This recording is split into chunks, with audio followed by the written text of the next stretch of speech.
The very beginning of Pono had to do with finding AERO. A friend of mine found AERO on the website and she emailed me the link. I took a look. Even though I was a professor in education for so long at that time, but I've never heard of AERO before. So I looked it up and it sounded amazing. I went to the annual conference and it was in Albany, and that's when I discovered this world of education that I had no idea it existed before.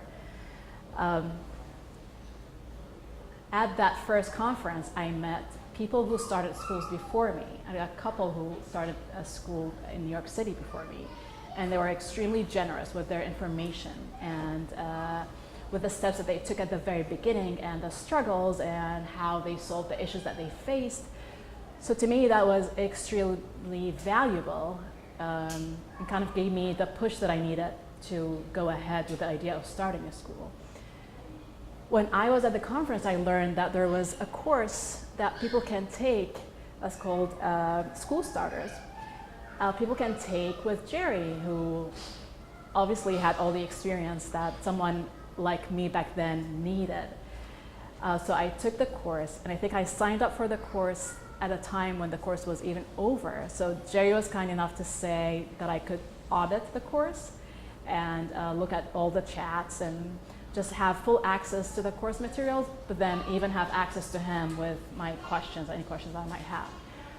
And that was extremely valuable because at that point, I had the incentive, I had the will, we decided it's happening, but it was extremely overwhelming to know where to start. And that course simplified the whole process for me of what you need to think about first and second and third. So it was the philosophy first, the non-negotiables second, the law and regulations third, and then what the options are for profit, not for profit, and what the pros and cons of all of these options. It was extremely valuable to have all of that information accessible and to connect with people who are generous with that information. So it is still till today, whenever I get visitors who come to Pono and ask about the beginnings of Pono, I always say AERO, Jerry, the School Starters course. These are essential things that I think they need to do to be able to kind of start the process. Since then, I've been going to the annual conference of AERO every year, and that's when I connect with people who happen to become teachers at Pono, or connect with other parents who are kind of going through the same process that I was at a few years before that, or just educators who really have the passion and the I had very insightful conversations with people, whether it was during a workshop, it's something that I heard in a talk, or even just hanging outside and talking about why we're there and what we're doing and what we're hoping to accomplish. So at the very beginning, the biggest challenge was to find people who would be willing to do this with me.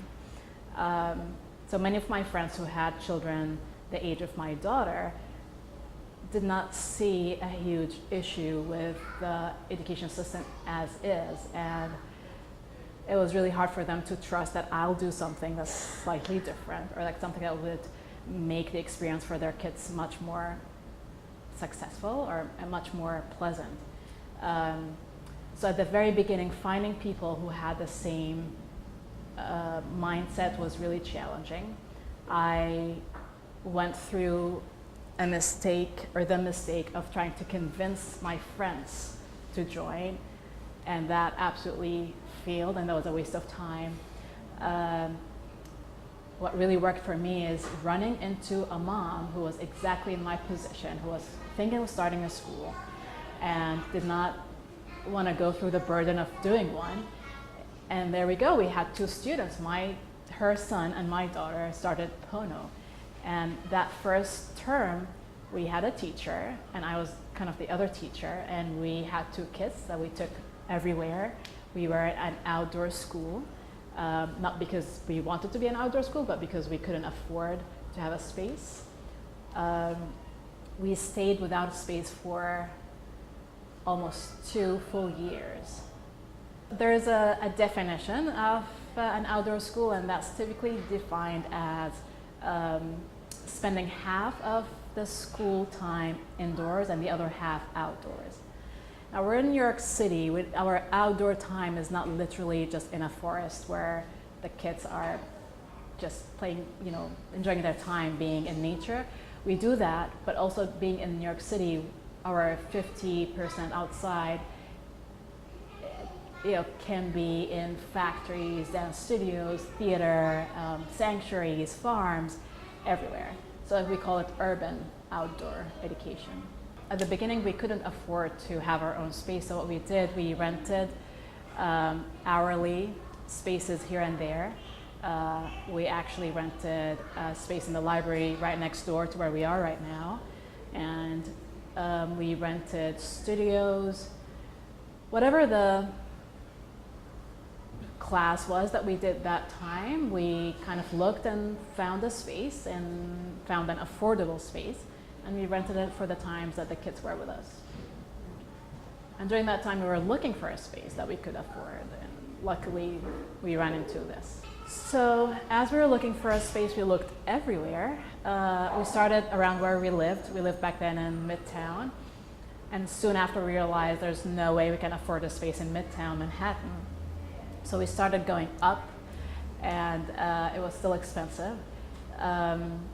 We looked literally everywhere, and it was really tricky to sign a contract when you only had 5 students. And I'm really happy we didn't do that.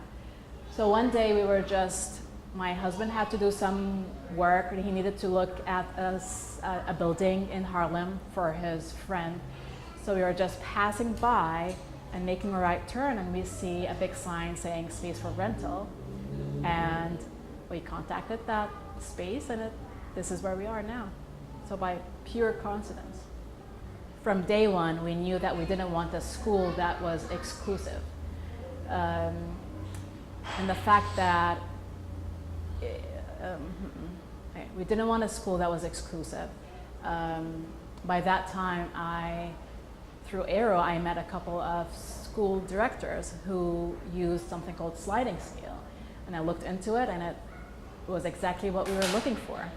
And we basically went with the recommendation that they gave us as to what company to use.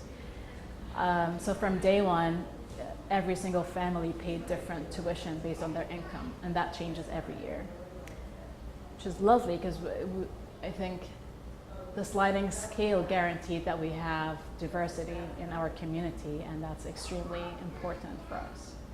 We didn't have a source of funding at the beginning, so we basically relied on whatever savings my husband and I had, our pension, land that we owned that we needed to sell. So really everything that we could provide and we put into this idea of this school. We reached out to family and friends and all of that. And it was very tricky at the beginning. It was really hard. The first couple of years were very hard financially because we didn't have enough number of students, but then the expense was still high. Pono today is a school that I think a lot of people who live in this neighborhood might have heard of.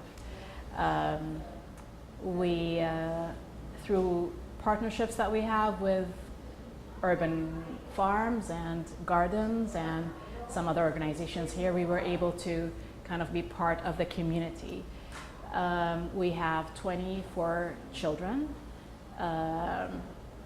and we have about 7 teachers.